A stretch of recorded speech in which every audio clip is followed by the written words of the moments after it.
Hello, everyone, and welcome back to the third and final episode of my mini podcast series, Oh My God-zilla. I'm your host, Kira Bear, and let's get started. In the last two episodes, we covered the historical context and background information necessary to understand why the first Godzilla film was created, while also in the second episode featuring special guest Julia Kaufman, where we analyzed 4 different Godzilla films released in Japan in 1954 to being released in America in 2019. In this final episode, we will be taking a quick look at both Japan's and the United States' views on the use of nuclear power and how Godzilla still plays an important role in showing this change over time and why understanding current views on the use of nuclear power is important. Back in August of 2017, a BBC News clip hosted by Rupert Wingfield Hayes shows the Japanese government started to initiate air raid drills along the northwest coast of Japan due to North Korean missile tests. According to the video, North Korea had conducted 14 missile tests up until the time the video was released in August. This was the first time in 70 years since World War II that Japanese citizens had to partake in air raid drills. Some of the videos show school children running in from the school's playground while a loud alarm alerting citizens of what to do in the emergency situation blares in the background. Some Japanese citizens were interviewed in the short clip, and one person expressed their concerns about the effectiveness of laying low or hiding behind a wall in an actual missile attack on Japan. Fast forwarding a bit to November and December of 2022, in a short news clip from France 24, Japan is on high alert once again from North Korean missile testing, with the tally that year being around 20 tests compared to 2019's 27 total tests. According to the news reporter Yina Lee from France 24, the heightened missile tests from North Korea seem to happen around the same time as the US and South Korea continue their joint military exercises after a 5-year break. North Korea seemed to see this as a game and has since been firing more missiles over Japan, also alerting South Korean citizens.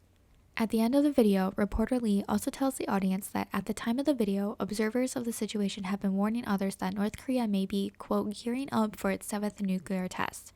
In December of the same year, global news source Deutsche Welle stated that Japan decided to scale up its military defense spending to the NATO standard of 2% GDP. This is due to heightened tensions between Japan, North Korea, China, and Russia.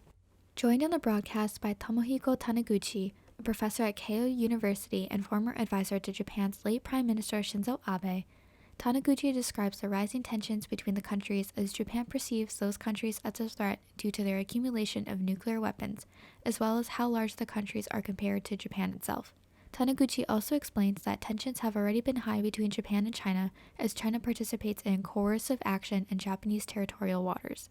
Japan is also bolstering their defenses by building stronger ties with other allied countries such as the United States, Australia, India, France, Germany, and the United Kingdom.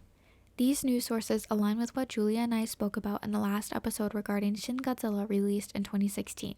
Due to North Korea doing missile tests over Japan the past several years, as well as the past threat North Korea made in 2017 about firing missiles over Japan onto Guam and American territory, stated by the Film 89 review titled Shin Godzilla 2016, A New Nuclear Threat by Steve Amos, it's understandable that Godzilla in this film evolved, literally and figuratively, to become bigger and more deadly. This aligns with the new technological advancements on weapons and weapons testing conducted by North Korea, China, and Russia. The more weapons advance in the real world, the more powerful and dangerous Godzilla becomes as a threat to Japanese citizens as well as other countries.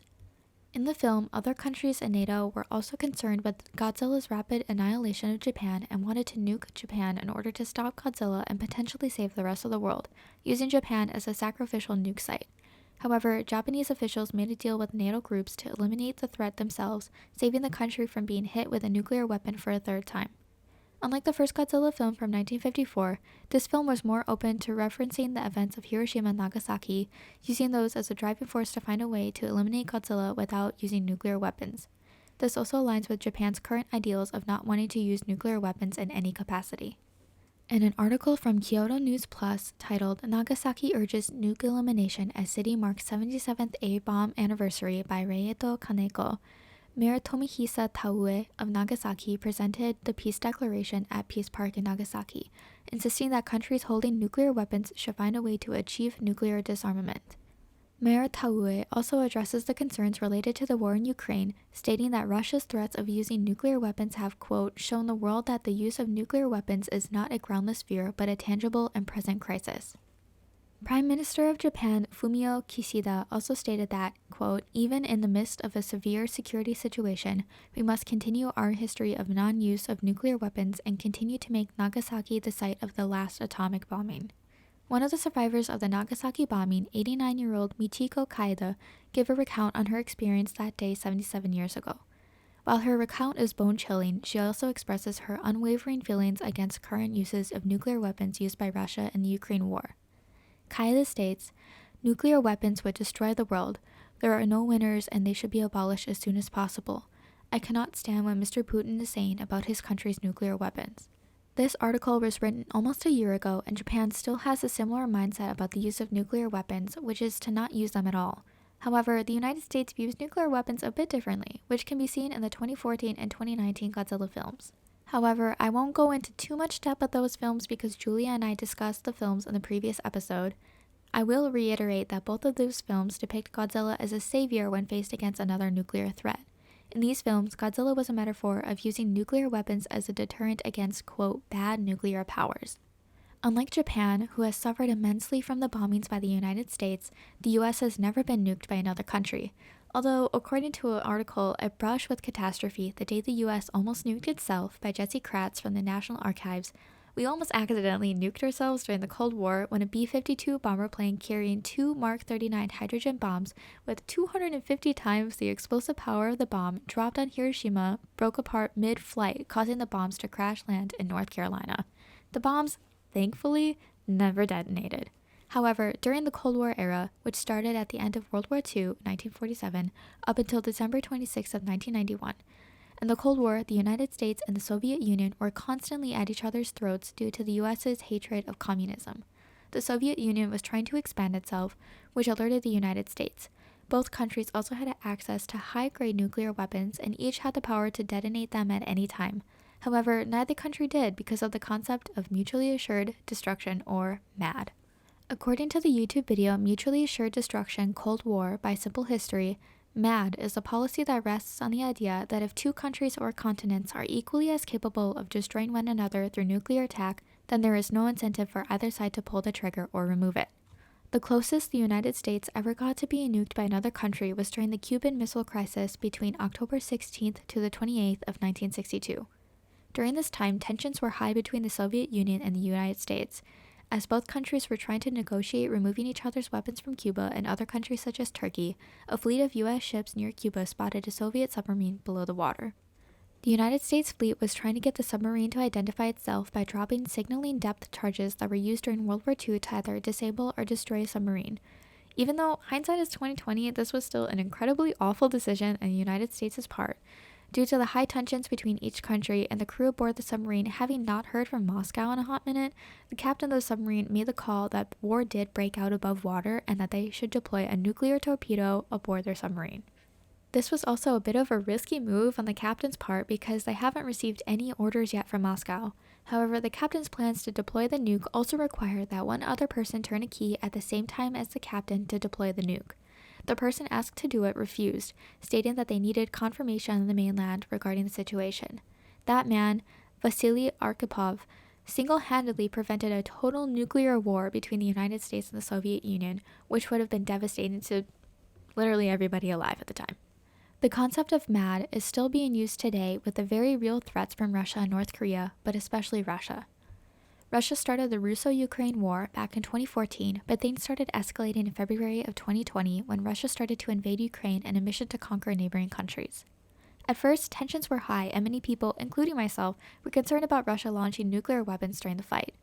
The United States and other allies were a bit hesitant to join the fight due to President Vladimir Putin's threats of using nuclear power.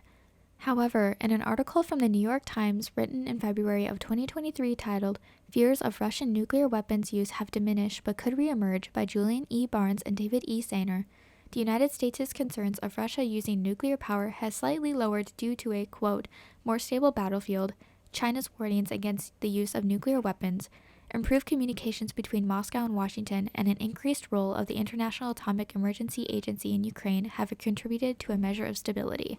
According to the same article, CIA Director William J. Burns also spoke about Russia's threats of nuclear weapons use and said that, quote, it is a risk we cannot afford to take lightly. On the other hand, the purpose of the saber rattling is to intimidate us as well as our European allies and the Ukrainians themselves. So I think we have to stay on an even keel and weighing those threats carefully, but also not being intimidated by them. From what it seems like in the article, the United States and our allies have to be extremely cautious when approaching this situation and assessing how the battle in Ukraine is unfolding. Putin might decide to use nuclear weapons if the battle isn't going well and he is pushed into a corner, but we also cannot make too many threats against Russia, provoking them further. This delicate balance goes to show that MAD is still in effect right now because both the United States and Russia understand that nuclear power is extremely dangerous and the consequences of releasing that power would be devastating. In the current Russo-Ukraine war, it seems that the United States is trying to avoid the use of nuclear weapons at all costs, and even seems like continuing that model in the future, which is a different take from their attitude towards nuclear power in World War II against Japan. Personally, when I take a look at the films themselves, comparing the American films to the Japanese ones while also connecting them to relevant historical contexts, the evolution of each country's views on the use of nuclear power becomes clearer. For Japan, Godzilla started as a lone enemy created from the same nuclear power used on them during World War II. However, this enemy was eliminated twice by Japanese forces using weapons other than nuclear ones. In the original 1954 film, the creator of the oxygen destroyer, Dr. Serizawa, took his own life along with Godzilla's to ensure his powerful creation would never be used to incite future wars. In the 2016 Shin Godzilla, Godzilla himself became an even greater and more powerful threat, literally evolving throughout the film. This seems to have connections with the context surrounding the North Korean missiles being launched over Japan, inciting Japan to reinstate air raid drills for the first time since 1945. According to the International Campaign to Abolish Nuclear Weapons, or ICAN, the bombs used on Hiroshima and Nagasaki are now considered low-yield bombs. ICAN states that many of the modern nuclear weapons in Russia and United States nuclear weapons are thermonuclear weapons and have explosive yields of the equivalent of at least 100 kilotons of dynamite, and some are much higher. One 100 kiloton nuclear weapon dropped in New York City could lead to roughly 583,160 fatalities, according to the Nuke Map. The new destructiveness of nuclear weapons is reflected in Shin Godzilla's devastating attacks on Japan and the total damage throughout the film as a whole. As for the 2014 and 2019 American Godzilla films, Godzilla seemed to represent a quote anti-hero, a character we both wanted to cheer for but were also concerned about simultaneously. However, Godzilla in the 2019 film Godzilla King of the Monsters became more of a hero that was trying to save the world from Ghidorah, a monster using his powers to destroy the world. Because both of these films had Godzilla battling multiple threats instead of being the threat on a population, the film's metaphor became about good forces using nuclear weapons for deterrence against evil forces, which also have nuclear weapons. This can be clearly seen through the use of the US military basically backing up Godzilla throughout both films. However, in the 2019 film, the threat of negative nuclear power became larger and more difficult to handle, coinciding with the growth of technological advancement of nuclear weapons since they were first used on Japan in 1945. Being able to look at these films, each slightly different from the other, and understand the complex evolution of Godzilla as a metaphor for nuclear power is extremely important when assessing our global views of the use of nuclear weapons to either deter or incite future wars. A quote that I find fitting to end this final episode on is from a reference that I used in the first episode of this podcast series from NBC News article titled "Godzilla was a metaphor for Hiroshima and Hollywood whitewashed it by Kimi Yam." Yam quotes Kazu Watanabe, who is currently the director of theatrical and home video distribution at Grasshopper Film and was also a part of Japan Society. Watanabe states that, quote, "As long as nuclear weapons or nuclear power exists, Godzilla will never not be relevant. Godzilla reminds us that we have the terrible power to create our own monsters and contribute to our own destruction." And with that last powerful message, I thank all of you for tuning in to my first ever podcast, Oh My God-zilla. And that's a special thank you to guest Julia Kaufman for not only coming onto the podcast, but also creating the fantastic cover art for me. I hope you all were able to learn something new about Godzilla while also taking away important messages about the devastation and evolution of nuclear power and how we can see this evolution through the use of Godzilla films. Thank you all again, and I will see you all in the next one. Bye!